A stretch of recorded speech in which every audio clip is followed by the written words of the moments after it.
Awesome. I'll read the first question. Okay.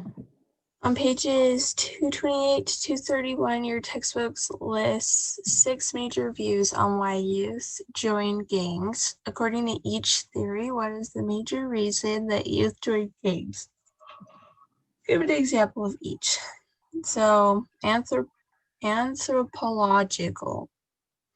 And that definition is gangs appeal to tribal instincts. So, yeah, I'd written down the like basically it's a rite of passage. Yeah. To help bridge the gap between childhood and adulthood. And it made me think of like those tribes in Africa where like the young boys have to like hold these hot, like I watched this documentary once, like they get the burn marks on their faces, or like the women have the burn marks on their arms. Like how crazy that is, but like hopefully, but like, I mean, a lot of gang members have a tattoo like on their face, or they have the teardrops for however many years they've served in jail or prison or whatever. Yeah.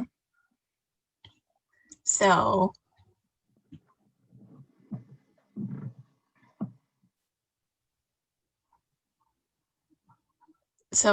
would like getting a tattoo be an example? Yeah, I think just marking yourself with like gang insignia, like you think about like white supremacists that get a big swastika on their chest, or they shave their heads and they have the swastika on their head. Stuff like that, like especially on the head, neck, and face, where pretty much everyone can see it. It's out there for the world. Okay, that makes sense. Yeah, I had a whole list of things, but that was one of the first ones. Okay, cool. The next one, sociocultural. And I had for that gangs form because of destructive sociocultural forces in disorganized inner city areas.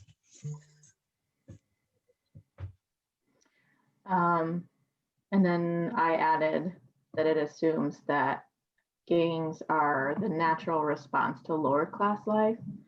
And then I was, because they can't, a status generating medium for boys whose aspirations cannot be realized by legitimate means. I was frustrated that they used the word boys when in the last several chapters, like they've talked about how the rise in girls in gangs, the population of girls in gangs is going out. So I'm like, then why would you just say boys? Yeah. But I'm like, I swear there was a word for this. And I went back through the PowerPoints for our exam study guides, and I could not find the word. It's basically for like kids who are delinquent because they feel like they won't amount to anything anyway. Well, I'm poor, so I'm not going to amount to anything anyway. And I was like, it's not really role diffusion. No. What would it be?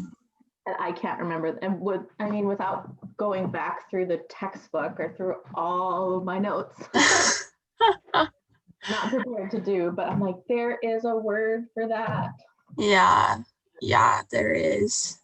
I'm just brain farting it. I'll look, and if I like skim over my notes, if I find something, I'll text you. Yeah. Well, anyway, I just feel like there's a word for it. Yeah. Or term. I think I added they're unwilling to accomplish goals through conventional means. Unwilling or unable. Mm-hmm. Yep. Gang membership gives them status. They usually come from dysfunctional or destitute families. Yeah. So I served my mission in Kenosha, Wisconsin. Oh, my brother lives in Kenosha. No way. Yeah, he lives like a couple blocks from the dinosaur museum where all the craziness happened. Yeah. Oh my goodness. That's crazy. Yeah, he's a teacher. Yeah, so you probably know it's kind of a ghetto place in certain areas. And I remember driving downtown one time, and there's always this street lamp that I'm not being racist, but there was always a group of Black people there that were smoking. And one day we were driving down, and there was this he was probably at the most 7 years old. There was this 7-year-old boy there smoking. And it literally broke my heart. Yeah. Like, I could not do missionary work for the rest of the day because I couldn't focus on anything but this mom handing her 7-year-old kid I don't even know if it was just a cigarette. It may have been like a joint. And I feel like, I don't know, this is what this makes me think of, because that boy was exposed so early because that's just how his life went. That's how he was raised. It was acceptable. Yeah. Yeah, the closer you get to Milwaukee, the crazier things get around here. Yeah. We live about 2.5 hours west of Kenosha. In fact, I've actually never been to my brother's house in Kenosha because, like, I don't know, it's just we hadn't gotten the chance. And then all the craziness happened with the riots and such. So we're like, well, we're not going there right now. So where do you live? Where do you live? I live in Baraboo. Oh, okay. Which is like an hour north of Madison. Yeah. Okay, cool. Yeah. I never made it anywhere there, but yeah, that's cool. We have it's like right next to the Wisconsin Dells, like the water parks and stuff. Oh, fun. Do you go there often? Yeah, my husband works at the mall there, so I mean we go, and my sister is a lifeguard supervisor at one of the resorts. Oh, cool. Usually I'll go a lot more in the summer, obviously. Yeah. The indoor park is kind of well, cool. Connections. That's fun. Josh was telling me he's not. I got a text from Josh saying he's not feeling great, so there is a chance I may have to work on the clothes. Okay, sorry. That's fine. Have a good day. Love you. Love you. Bye. Talk to you later. Okay. All right. Can do the next one. Love you too, Leia. Bye-bye, puppers. I love you, pretty girl. This is sleepyhead. Okay. Is it anime?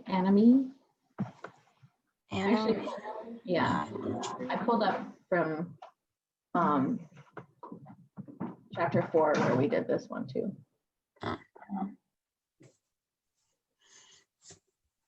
So alienated kids join gangs, which just is like maybe like the loner group of kids feel like that's how they fit in. Mm-hmm. I feel like gangs, even though they have like bad reputations, they welcome people. Yeah, actually it talked about that in the article. And I think actually this one would be the most, I don't know what the question is about the article, but I think about this one now that I'm looking at it after having read the article, because it says encourages gang formation on cultural and individual levels. So the cultural level, it encourages them to join during times of social, economic, or cultural turmoil. So like immigration. So you have in the article, it talked about this little boy who his dad, he never knew his dad, and his mom left really young. So he was raised by his grandma, but she died when he was 13. And so he basically hitchhiked from Honduras up on the top of trains through Mexico and then swam across the Rio Grande River into the United States and was apprehended by border control. And so he was going to this school. And then the teachers noticed that he started to not show up anymore, and the teacher went out and found him. And so I think it's like he immigrated, he didn't really have that many resources, and he just felt like, well, this is my life. So, and yeah, so on an individual level, they're alienated from their families or the mainstream of society. So basically he had no family other than an aunt that happened to live in California that they placed him with, but it doesn't really sound like he was all that close to her. Yeah. Dang.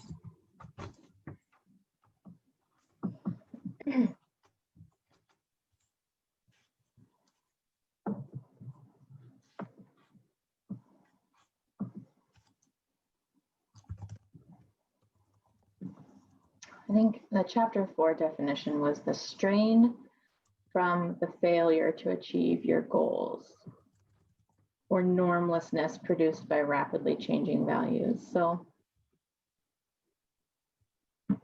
makes sense.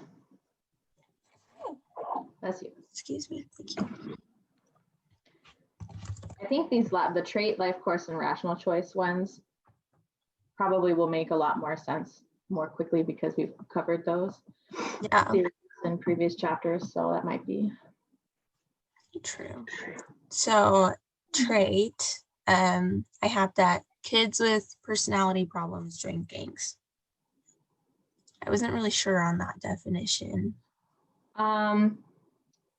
In the book also it talks about that it's linked to inherited traits like biological and psychological that produce violence. So basically it's in my genes kind of thing, using that as an excuse.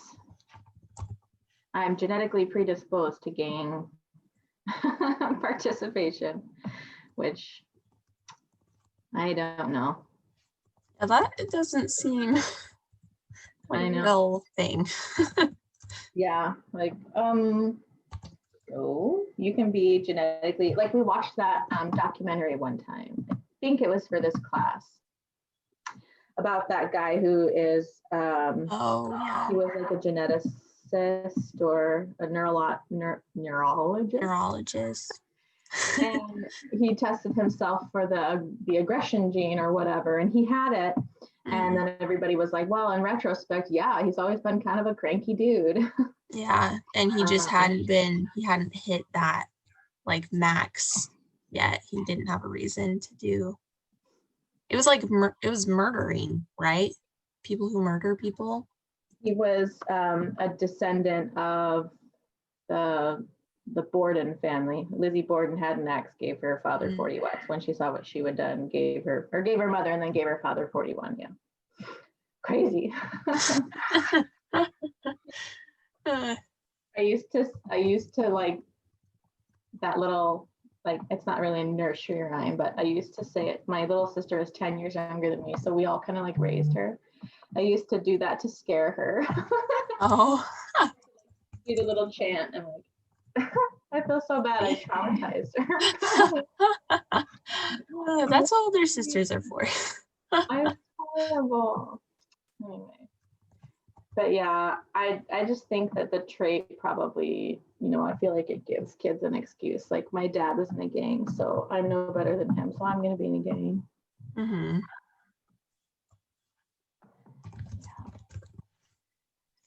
All right, life course. Changes in behavior as people travel along the path of life.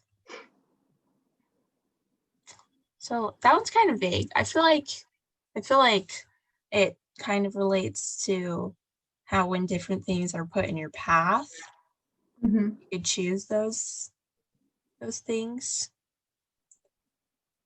Or they feel like they're forced. Something, again, it's from the article that we were supposed to read, but something in the article kind of hits home on that. Hold on. Young people, not unlike child soldiers who enter a violent life, by either force or force of circumstance. They don't come to the US to participate in gang life. It winds up as their only option. So I think that does make a lot of sense. Sometimes they don't see another way.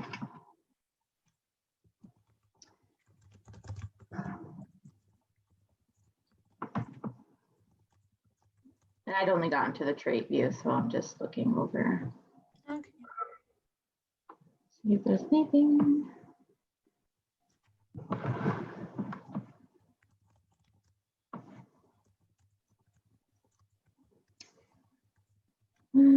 Yeah. I think that pretty much covers that one. Is rational choice is the last one, right? Yeah. Which is kids join gangs for protection, fun, and survival. For fun. That's so hard to think about. Like, oh gosh. Yeah. But I mean, it probably is fun at some points. Like, I feel like you'd probably get a pretty good, like, adrenaline rush with some things that they do. Yeah. And like if they're stealing a lot, it's, they enjoy having, the nice things. I think it goes back to that, balancing of cost and or risk and reward from several chapters ago. Just basically how in rational choice, how do you set your scales, so to speak, I guess. Is it worth the risk of potentially getting caught if I go in to steal these shoes? Is it worth it because if I have these shoes, my friends will think I'm really cool?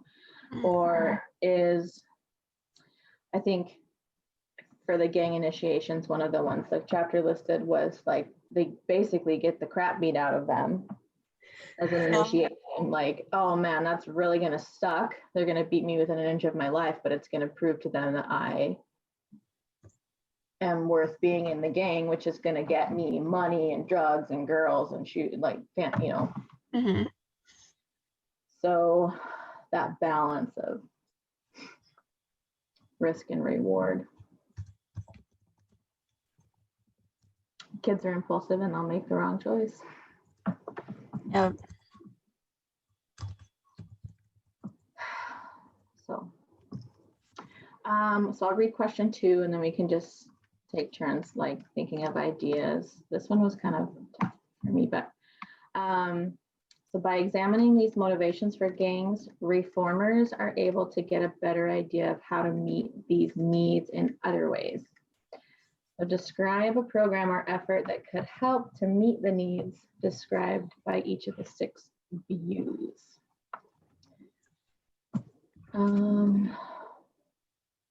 So for anthropological, I put down to provide better funding for schools that have a high likelihood of gang activity, gives them a place to be and an opportunity to see there's more for them in the world than gang violence. I think this made me think about the oh my gosh, what was it? It was one of the theories, the routine activities theory, where basically you have 3 basically different variables: the absence of a guardian, a motivated offender, and a suitable victim, resulting in crime. And so taking those things away by offering them better programs in school, I think would help that one. I like that idea.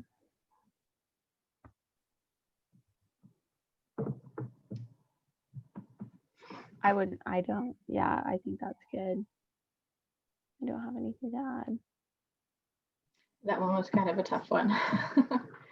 Yeah. How do you change what they see as their rite of passage? how do you change that? So Great. So sociocultural.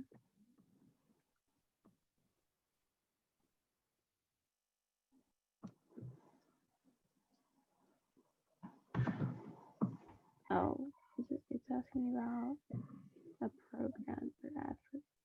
So I feel like with this one, it comes from disorganized inner city areas. So an effort could be to provide more organization to inner city areas. mhm. I'm not quite sure how you would do that. I put down like the Big Brother, Big Sister programs, because in this one it talked about how kids don't have positive role models. Hmm. What is a Big Brother, Big Sister program? Basically, it's kind of like how in like AA or NA meetings, Mm-hmm. you have a sponsor. So these kids don't have a good role model. Maybe their parents are alcoholics, drug addicts, or they're incarcerated and they're with a foster family or whatever. Mm-hmm. They get assigned like an adult success story who can be a positive role model for them. Okay, that's cool. I think some of those programs have kind of gone by the wayside over the years because of like issues with sexual abuse, Oh, which is highly unfortunate.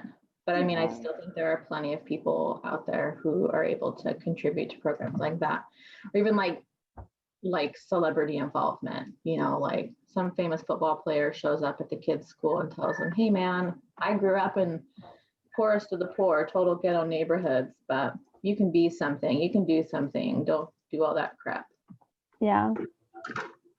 Okay.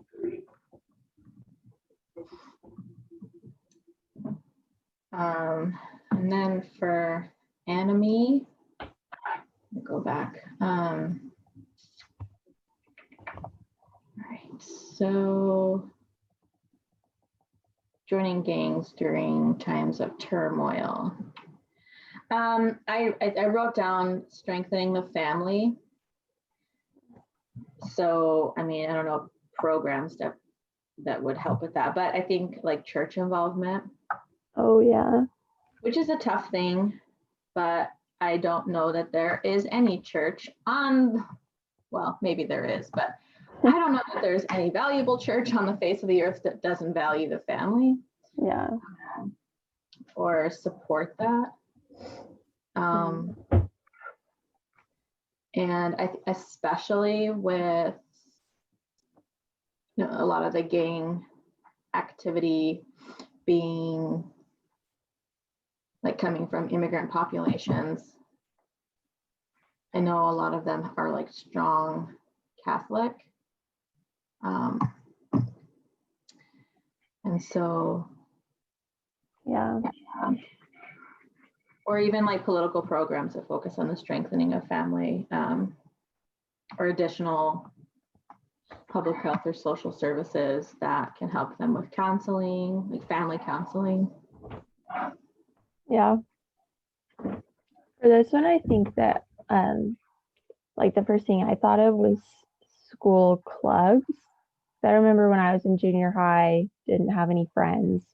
Joining 4-H belly dancing club was like the weirdest thing for me to do, but I like met people who were weird like me who just wanted to know how to belly dance. And that's like how I ended up making friends and like feeling like I had a place. Like I was the person that said I took a belly dancing class. And so I feel like clubs within school are important. And I know that most schools have like clubs, but I feel like they can be more sports related and some kids don't fit into that category. And so I don't know, I would just institute more like unique school clubs for Yeah. like children to feel like they fit in there. Yeah, I think that a lot of like the sports sort of force that attitude that, you know, you have to be, I mean, physical activity is important and I don't want to like take away from that, but you know, you don't have to be this all-star sports kid, you know, to fit in, you know. You can be part of the sewing club and just, you know, Yeah.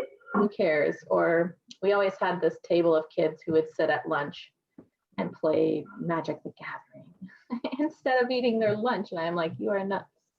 But I ended up marrying one of those people. So, Nice. So yeah. Okay. Oh dear.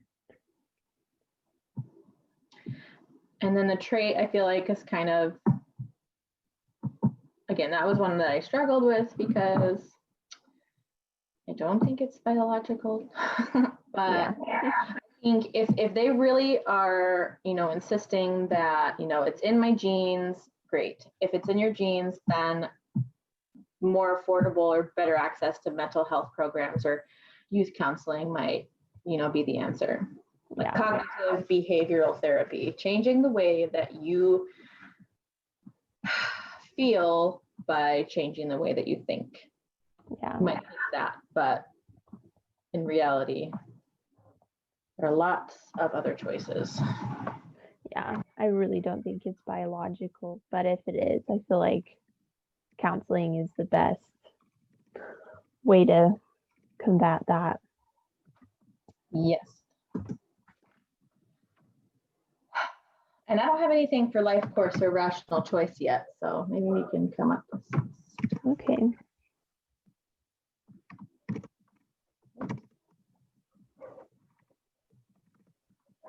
I feel like what you said earlier about like having a like football player who was in the same situation as these kids right now come and speak at the school. I feel like that could be an example of not a program, but a movement that could help kids, like seeing that someone was on their path and then changed to a different path. So like motivational speakers. Yeah.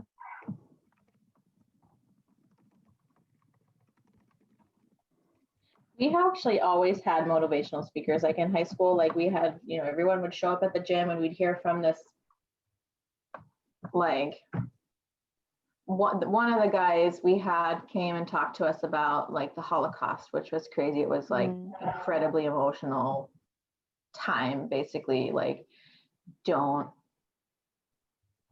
judge people on their religion, stuff like that. And then we had another guy who was legless in a wheelchair, and he's like, you'd think my life would be miserable, and like he made jokes about getting into stand-up comedy because he can't stand up because he's in a wheelchair. Like he was really funny. So like our school was really good about providing like motivational speakers, and I think it changed, and we had them all the time. Those are just the two that I remember the most, but Yeah. we had them all the time, and I think for probably a lot of people it made a big difference. Mm-hmm.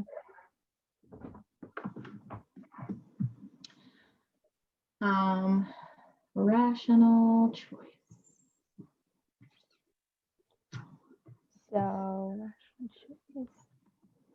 I feel like this kind of falls on the community and the family.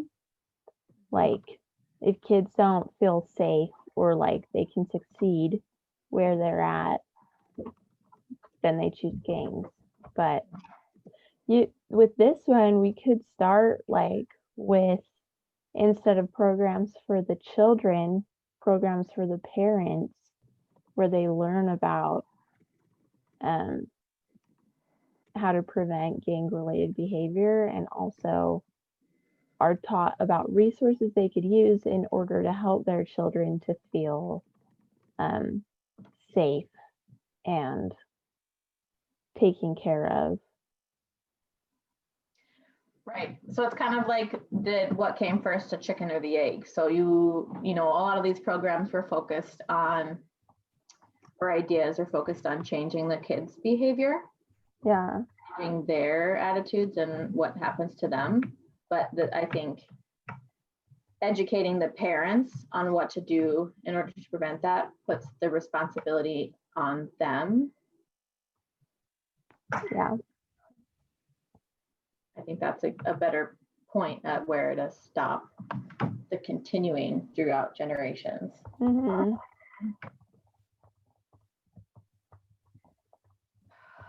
All right. Okay. Our meeting duration time is almost up. Okay. So, I feel like I could read the article on my own and finish this last question since I Yeah. really even haven't looked at it. Mm-hmm. So I'd be fine with doing that. Okay. That's fine with me. Yeah, it's a good little article. And then basically we just have to answer that and turn in our own. So Cool. sounds I'll good. go ahead and stop recording.